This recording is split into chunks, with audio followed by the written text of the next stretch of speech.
പുതിയൊരു വീഡിയോയിലേക്ക് എൻ്റെ എല്ലാ പ്രിയപ്പെട്ട കൂട്ടുകാർക്കും ഒരിക്കൽ കൂടി സ്വാഗതം.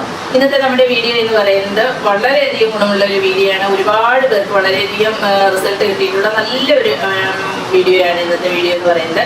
അതായത് നരച്ച മുടിയൊക്കെ ഉള്ളവർക്ക് മുടിയെല്ലാം നല്ല കറുപ്പാവുന്നതിന്, അതുപോലെ ഡൈ ഒന്നും തേക്കാതെ തന്നെ, അതായത് കെമിക്കൽ ഡൈ നാച്ചുറൽ ഡൈ ഒന്നും ഉപയോഗിക്കാതെ തന്നെ മുടിയെല്ലാം നല്ല കറുത്ത കളറിൽ വരുന്നതിനും, അതുപോലെ തന്നെ മുടി നരച്ചിട്ടില്ലാത്ത ആൾക്കാർക്ക് പെട്ടെന്ന് തന്നെ അകാല നരയൊന്നും വരാതിരിക്കുന്നതിനും, നരച്ച മുടിയൊക്കെ ഉള്ളവർക്ക് പുതുതായി കിളിർത്ത് വരുന്ന മുടിയും നല്ല കറുത്ത കളറിൽ വരുന്നതിനും ഒക്കെ സഹായിക്കുന്ന നല്ലൊരു എണ്ണ തയ്യാറാക്കുന്ന വീഡിയോ ആണ് ഇന്നത്തേത്. വളരെ എഫക്റ്റീവ് ആയിട്ടുള്ളതാണ്, ഒരുപാട് പേർക്ക് റിസൾട്ട് കിട്ടിയിട്ടുള്ളതാണ്. അപ്പോൾ ഇതിന്റെ സ്ഥിരമായിട്ടുള്ള ഉപയോഗം കൊണ്ട് തന്നെ നമ്മുടെ നരച്ച മുടിയെല്ലാം കറുത്ത കളറിലേക്ക് മാറുകയും, അതുപോലെ തന്നെ പുതുതായിട്ട് കിളിർത്ത് വരുന്ന മുടിയെല്ലാം നല്ല കറുത്ത കളറിലായിരിക്കുകയും ചെയ്യും. അതിപ്പോ എങ്ങനെയാണ് തയ്യാറാക്കുന്നതെന്ന്, എന്തൊക്കെയാണ് വേണ്ടുന്നതെന്നും ഒക്കെ നമുക്ക് നോക്കാം. വീഡിയോയിലേക്ക് പോകാം. ആദ്യം തന്നെ ഞാനിപ്പോ ഇതുപോലെ ഇത് കേശവർദ്ധിനി ചെടിയുടെ ഇലയാണ്. കേശവർദ്ധിനി ഇത് മുടി വളരുന്നതിനും അതുപോലെ തന്നെ മുടി കറുക്കുന്നതിനും ഒക്കെ വളരെയധികം സഹായിക്കുന്ന നല്ലൊരു ഇതാണ്. ഇതിന്റെ തണ്ട്, പൂവ് എല്ലാം മുടിയുടെ ആരോഗ്യത്തിനും മുടി വളരുന്നതിനും ഒക്കെ വളരെയധികം സഹായിക്കുന്നതാണ്. അപ്പൊ ഞാനിപ്പോ ഈ കേശവർദ്ധിനി ചെടിയുടെ ഇല കുറച്ച് തണ്ടെടുത്തിട്ടുണ്ട്. അതിനുശേഷം നമ്മുടെ ചെമ്പരത്തിപ്പൂവാണിത്. ഇത് നമ്മുടെ നാടൻ ചെമ്പരത്തിപ്പൂ, 5 ഇതളിന്റെ ചെമ്പരത്തിപ്പൂവാണ്. അതും കുറച്ചെടുത്തു. അടുത്തതായിട്ട് നമ്മൾ കുറച്ച് കറിവേപ്പില എടുത്തിട്ടുണ്ട്. അപ്പോൾ കറിവേപ്പില നമുക്കിവിടെ ആവശ്യത്തിന് എടുക്കാം. കറിവേപ്പില നമുക്ക് എല്ലാവർക്കും പണ്ട് മുതലേ അറിയാവുന്നതാണ്. നമ്മുടെ മുടി വളരുന്നതിനും മുടിക്ക് നല്ല കറുപ്പ് കിട്ടുന്നതിനും ഒക്കെ വളരെയധികം സഹായിക്കുന്നതാണ് ഈ കറിവേപ്പില. അതുപോലെ തന്നെ കുറച്ച് തുളസിയുടെ ഇല എടുത്തിട്ടുണ്ട്. ഇത് നമ്മുടെ തലയിൽ ഉണ്ടാകുന്ന ചൊറിച്ചിലും അതുപോലെ തന്നെ തലയിൽ താരനും ഒക്കെ വളരെയധികം നല്ല രീതിയിൽ പെട്ടെന്ന് മാറുന്നതിനൊക്കെ വളരെയധികം സഹായിക്കുന്നതാണ്. അതുപോലെ തന്നെ അടുത്തത് പനിക്കൂർക്കയുടെ ഇലയാണ്. പനിക്കൂർക്ക ഇലയും നമുക്കറിയാവുന്നതാണ്. നമുക്ക് തലമുടിക്ക് തലമുടിയിൽ തലയൊട്ടിയിലൊക്കെ ഉണ്ടാകുന്ന ഇൻഫെക്ഷനൊക്കെ മാറുന്നതിനൊക്കെ വളരെയധികം സഹായിക്കുന്നതാണ് ഈ പനിക്കൂർക്ക ഇല എന്ന് പറയുന്നത്. അതുപോലെ തന്നെ അടുത്തതായിട്ട് ഞാനിപ്പോൾ കുറച്ച് ഉലുവയും കൂടി എടുത്തിട്ടുണ്ട്. ഇത്രയും സാധനം കൂടി നന്നായിട്ട് കഴുകിയതിന് ശേഷം നമുക്ക് മിക്സിയുടെ ജാറിലിട്ട് നന്നായിട്ടൊന്ന് അരച്ചുകൊണ്ടുവരാം. അപ്പോൾ ഞാനിപ്പോൾ ഇതെല്ലാം നല്ല രീതിയിലൊന്ന് അരച്ചുകൊണ്ട് വന്നിട്ടുണ്ട്. നല്ല പേസ്റ്റ് ആയിട്ടൊന്നും അരയത്തില്ല, കാരണം ഇലകളല്ലേ ഇതൊക്കെ. അപ്പോൾ അരഞ്ഞ് കിട്ടിയ രീതിയിൽ ഞാനിപ്പോൾ ഇതെല്ലാം ഒന്ന് അരച്ചെടുത്തുകൊണ്ട് വന്നിട്ടുണ്ട്. ഇതെല്ലാം നമുക്ക് ഇതുപോലെ ഈ ഇരുമ്പ് ചീനിച്ചട്ടിയിലേക്ക് ഇട്ട് കൊടുക്കാം. ഇരുമ്പ് ചീനിച്ചട്ടിയിൽ തന്നെ തയ്യാറാക്കാനായിട്ട് പ്രത്യേകം ശ്രദ്ധിക്കണം. കാരണം ഇരുമ്പ് ചീനിച്ചട്ടിയിലായെങ്കിൽ മാത്രമേ നമുക്ക് നല്ല രീതിയിൽ ഇത് നല്ല ആ ഒരു കളറിൽ നമുക്ക് കിട്ടുകയുള്ളൂ. നമ്മൾ പറയത്തില്ലേ, ഡൈയൊക്കെ നാച്ചുറൽ ഡൈയൊക്കെ ഹെന്നയും നീലാമരിയൊക്കെ തയ്യാറാക്കുമ്പോൾ ഇരുമ്പ് ചട്ടിയിൽ തയ്യാറാക്കണമെന്ന് പറയുന്നതിന്റെ കാരണം അതാണ്. കാരണം ഇരുമ്പ് ചട്ടിയിലാണെങ്കിൽ മാത്രമേ നമുക്ക് നല്ല രീതിയിൽ ആ ഒരു കളർ, നല്ല കളറായിട്ടൊക്കെ നമുക്ക് കിട്ടുകയുള്ളൂ. അപ്പോൾ ഇതെല്ലാം ഞാൻ ഇത് അരച്ചെല്ലാം ഇതിലേക്ക് ഇട്ട് കൊടുത്തിട്ടുണ്ട്. ഇനി അടുത്തതായിട്ട് ഞാനിപ്പോൾ ഇതിലേക്ക് 1 സ്പൂണിന് വേണ്ടിയിട്ട് നെല്ലിക്കാപ്പൊടിയാണിത്. നെല്ലിക്കാപ്പൊടി ഇട്ട് കൊടുക്കുന്നുണ്ട്. നെല്ലിക്കാപ്പൊടി വേണമെന്നുണ്ടെങ്കിൽ നമുക്ക് കുറച്ചും കൂടി ഇട്ട് കൊടുക്കാവുന്നതാണ്. അത് മുടിയുടെ വളർച്ചയ്ക്ക് നല്ലതാണ്. അതുപോലെ തന്നെ മുടി നല്ല രീതിയിൽ നന്നായിട്ട് കറുത്ത മുടിയായിട്ട് വളർന്നു വരുന്നതിന് വളരെയധികം സഹായിക്കുന്നതാണ്. നരയൊക്കെ മാറുന്നതിനൊക്കെ വളരെയധികം ഉപകാരപ്പെട്ട ഒന്നാണ് നെല്ലിക്കാപ്പൊടി എന്ന് പറയുന്നത്. ഞാനിപ്പോൾ ഒരു 1.25 സ്പൂണിന് വേണ്ടിയിട്ട് നെല്ലിക്കാപ്പൊടി കൂടി ഇട്ട് കൊടുത്തിട്ടുണ്ട്.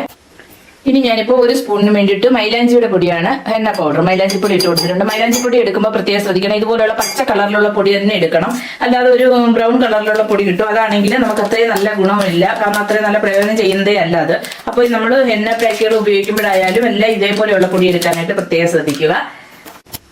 അടുത്തതായിട്ട് ഞാനിപ്പോൾ എടുക്കുന്നത് മുരിങ്ങയിലയുടെ പൊടിയാണ്. ഇതിപ്പോൾ മുരിങ്ങയിലയുടെ പൊടി വേണമെന്ന് നിർബന്ധമില്ല. മുരിങ്ങയില ഉണ്ടെന്നുണ്ടെങ്കിൽ ആ ഇല നമുക്ക് ഈ ഇത് അരയ്ക്കുന്നതിന്റെ കൂട്ടത്തിൽ, ഈ കാരണം നമുക്ക് ഈ പനിക്കൂർക്കയുടെ ഇലയും വർദ്ധനയുടെ ഇലയും ഒക്കെ അരയ്ക്കുന്നതിന്റെ കൂട്ടത്തിൽ അതും കൂടി ഇട്ട് അരച്ചാൽ മതി. നമുക്ക് അരച്ചെടുക്കാമെങ്കിൽ അതാണ് കുറെ കൂടി നല്ലത്. അത് തന്നെയാണ്. കാരണം ഈ പച്ച ഇല അരയ്ക്കുന്നതാണ് ഒരുപാട് നല്ലത്. അപ്പോൾ ഞാനിപ്പോൾ പച്ച ഇല അല്ല അരച്ചിരിക്കുന്നത്, പൊടിയാണ് എടുത്തിട്ടുള്ളത്. പൊടിയും കൂടി ഇട്ട് കൊടുത്തു. അതിനുശേഷം ഞാനിപ്പോൾ വെളിച്ചെണ്ണയാണ് എടുത്തിട്ടുള്ളത്. വെളിച്ചെണ്ണ നല്ല ആട്ടിയ വെളിച്ചെണ്ണയാണ്. ആട്ടിയ വെളിച്ചെണ്ണ ഇത്രയും വെളിച്ചെണ്ണയ്ക്ക് വേണ്ടിയിട്ട് എടുത്തു. നമ്മുടെ ആവശ്യത്തിന് എടുക്കാം. അടുത്തതായിട്ട് ഞാനിപ്പോൾ എടുക്കുന്നത് കാസ്റ്റർ ഓയിലാണ്. കാസ്റ്റർ ഓയിൽ ഒരു 2 ടീസ്പൂണിന് വേണ്ടിയിട്ടും കൂടെ നമുക്ക് എടുക്കാം. ഒരുപാട് എടുക്കണ്ട, ഒരു 2 ടീസ്പൂണിന് വേണ്ടിയിട്ടും കൂടി എടുത്തിട്ടുണ്ട്. ഇതിലെല്ലാം കൂടി ഇട്ട് നന്നായിട്ട് നമുക്ക് ഇനി ഒന്ന് മിക്സ് ചെയ്ത് കൊടുക്കണം. ഇതെല്ലാം കൂടെ നല്ല രീതിയിൽ അങ്ങ് മിക്സ് ആക്കി എടുക്കണം.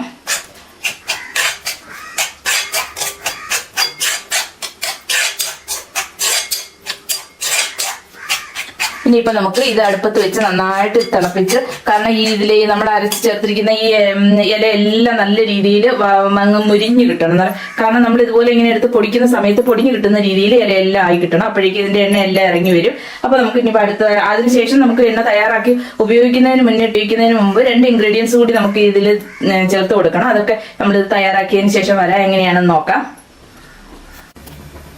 അതിനുശേഷം ഞാനിപ്പോൾ ഫ്ലെയിം എല്ലാം ഓൺ ചെയ്തിട്ടുണ്ട്. ഓൺ ചെയ്തതിന് ശേഷം ഇത് നമുക്ക് നന്നായിട്ട് ഇളക്കി കൊടുക്കണം. ഇളക്കി കൊടുത്ത് നന്നായിട്ട് നല്ല രീതിയിൽ ഇതൊന്ന് നന്നായിട്ട് ഈ ഇലയെല്ലാം അരിഞ്ഞതെല്ലാം നല്ല ഫൈനായിട്ട് പൊടിഞ്ഞു കിട്ടുന്ന രീതിയിലാവണം. ആവുന്നവരേക്ക് നമുക്ക് ഇളക്കിയതിന് ശേഷം വരാം.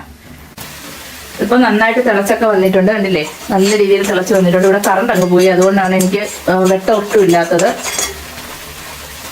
ഞാനിപ്പോ ഇതെല്ലാം തയ്യാറാക്കി, എണ്ണയെല്ലാം തയ്യാറാക്കി വെച്ചിട്ടുണ്ട്. തയ്യാറാക്കി ചൂടൊക്കെ ആറിയിരിക്കുകയാണ്. ഇതിനിപ്പോ നമുക്ക് ഞാനിപ്പോ ഒരു പാത്രത്തിലേക്ക് അരിപ്പ വെച്ചിട്ട് അതിന്റെ മേലിലേക്ക് ഒരു തുണിയും കൂടെ വെച്ച് കൊടുത്തിട്ടുണ്ട്. ഈ തുണിയിലേക്ക് ഇട്ട് നമുക്കൊന്ന് നന്നായിട്ടൊന്ന് അരിച്ചെടുക്കണം. ഇതേപോലെ എല്ലാം നന്നായിട്ട് അരിച്ചെടുത്തതിന് ശേഷം വരാം. ഇപ്പൊ ഞാനിപ്പോ ഇവിടെ എണ്ണയെല്ലാം നല്ല രീതിയിൽ അരിച്ചെടുത്ത് വെച്ചിട്ടുണ്ട്, കണ്ടോ? ഇതേപോലെ അരിച്ച് നമുക്ക് കിട്ടിയിട്ടുണ്ട്. നമുക്കിത് നോക്കാം. നല്ല രീതിയിൽ നന്നായിട്ടങ്ങ് പൊടിഞ്ഞു കിട്ടിയിട്ടുണ്ട് നമുക്ക്.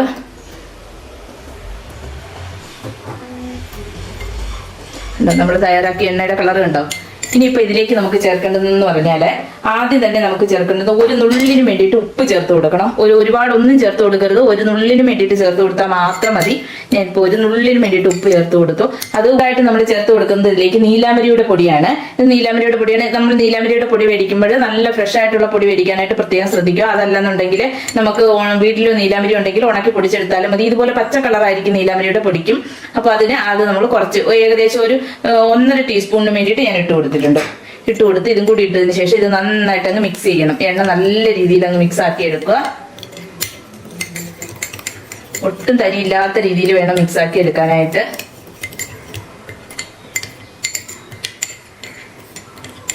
ഇപ്പോൾ നന്നായിട്ട് ഞാനിപ്പോൾ ഇതുപോലെ മിക്സ് ആക്കി എടുത്തിട്ടുണ്ട്, കണ്ടില്ലേ? ഇപ്പൊ ഇത് നമ്മൾ സ്ഥിരമായിട്ട് ഉപയോഗിക്കാവുന്നതാണ്. അപ്പോൾ ഞാനിപ്പോൾ തയ്യാറാക്കി വെച്ചിട്ടുള്ള എണ്ണയാണ് ഇത്, കണ്ടില്ലേ?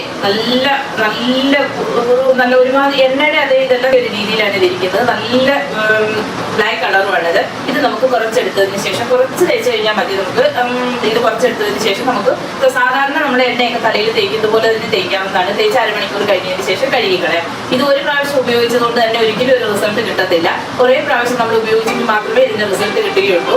അപ്പോൾ ഇതിപ്പോൾ നമ്മൾ ഉപയോഗിക്കുന്നത് നമ്മൾ സാധാരണ വെളിച്ചെണ്ണയൊക്കെ തലയിൽ തേക്കുന്ന പോലെ തന്നെ നമുക്ക് തേക്കാവുന്നതാണ്. ഇത് സ്ഥിരമായിട്ട് നമുക്ക് തലയിൽ തേക്കാം. സ്ഥിരമായിട്ട് എണ്ണ തേക്കുന്ന അതേ രീതിയിൽ തന്നെ വെളിച്ചെണ്ണയ്ക്ക് പകരമായിട്ട് നമുക്ക് ഇത് തന്നെ തേക്കാവുന്നതാണ്.